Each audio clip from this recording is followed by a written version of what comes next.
सबसे पहले इच्छा होती है उस परम स्थान के दर्शन की जहां भगवान शिव ध्यान में स्थित है।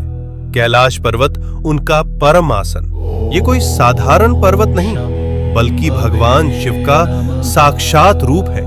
इसके चरणों में है मानसरोवर, मीठे जल की पवित्रता, और राक्षस ताल, खारे जल की रहस्यपूर्ण गहराई।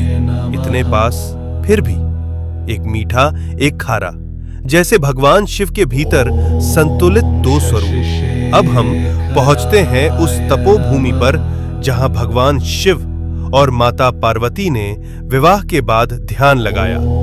ये है आदि कैलाश, उत्तराखंड के ऊंचे हिमालय में स्थित, जहां आज भी उनकी ध्यान ऊर्जा का कंपन महसूस होता है। यही है गौरी कुंड और पार्वती सरोवर।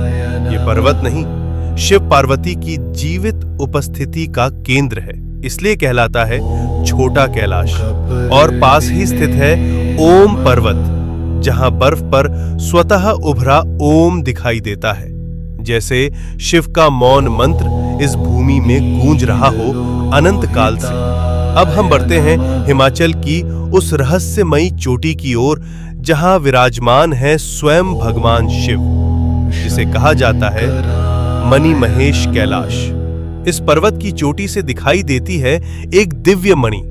मान्यता है जब भगवान शिव प्रसन्न होते हैं तो ये मणि दिव्य तेज प्रकट करती है, जो भक्तों के जीवन में भर देती है एक दिव्य प्रकाश। इसके चरणों में स्थित है पवित्र मणि महेश झील, जहां हजारों श्रद्धालु हर वर्ष स्नान करते हैं और भगवान शिव का आशीर्वाद प्राप्त करते हैं। अब हम पहुंचते हैं हिमालय की उस ऊंचाई पर जहां की हवा भी हर हर महादेव का जप करती है।